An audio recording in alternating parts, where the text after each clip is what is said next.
2024 ज्यांना वाईट गेले आहे 2025सुद्धा तसे जाऊ नये म्हणून तुम्ही परत 2024मध्येच केलेले सर्व रूल्स आणि रेग्युलेशन फॉलो करताय का हे बघणे आवश्यक आहे. तर चला 2025 चांगले जाण्यासाठी पुढील गोष्टी नक्कीच तुम्हाला मदत करतील. तर व्हिडिओ शेवटपर्यंत बघा आणि अशाच माहितीसाठी चॅनलला नक्की सबस्क्राईब करा आणि कमेंटमध्ये आपले विचार नक्की सांगा. बऱ्याचदा असे घडते की जेव्हा आपल्या मनासारखे काही होत नाही तेव्हा आपण बाहेरील परिस्थितीला दोष देतो. तेव्हा बाहेरील परिस्थितीला दोष न देता स्वतःमध्ये बदल घडवून आणायला पाहिजे. स्वतःकडून चुका झाल्या असल्यास त्या मान्य करा व त्यांना शक्य असल्यास सुधारण्याकडे लक्ष द्या.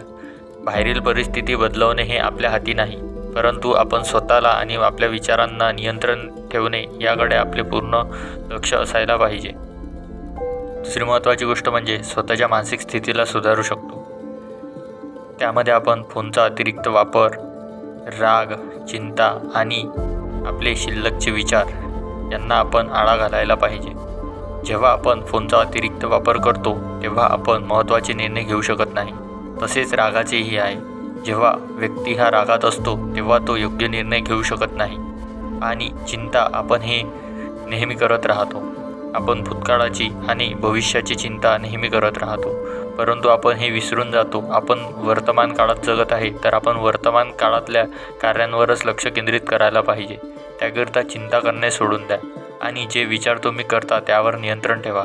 सकारात्मक विचार ठेवा. जेव्हा तुम्ही पॉझिटिव्ह विचार कराल तेव्हा तुम्ही पाहाल तुम्ही एक वेगळ्याच ऊर्जेमध्ये राहता आणि सकारात्मक विचार केल्याने तुमचा आत्मविश्वास देखील वाढलेला असेल. आणि अजून सर्वात महत्त्वाचे म्हणजे एक ध्येय ठरवा. ते ध्येय छोटे असले तरी चालेल, कारण ध्येयाशिवाय सर्व व्यर्थ आहे. तर ध्येय ठरविणे नुसते ध्येयच ठरविणे हे महत्त्वाचे नाही, तर त्याकडे तुम्ही वाटचालही करायला पाहिजे. त्यासाठी तुम्ही रोज काय करत आहे हे लक्षपूर्वक ठरवा आणि जे काही कराल त्यामुळे तुम्ही आपल्या ध्येयाकडे जात आहे का याचा विचार मात्र नक्की करा. आणि स्वतःला इतरांशी कंपेअर करू नका. इतरांशी स्वतःची तुलना करू नका. हा सर्वात मोठा वेळ वाया घालण्याचा एक माध्यम आहे. त्यामुळे तुम्ही स्वतःची तुलना इतरांशी करणे थांबवा आणि लोक काय म्हणतील याचा विचार देखील सोडून द्या. कारण की लोक काही ना काही बोलतच राहतात आणि काही ना काही खोट काढतच राहतात. त्यामुळे लोक काय म्हणतील याचा विचार सोडून द्या.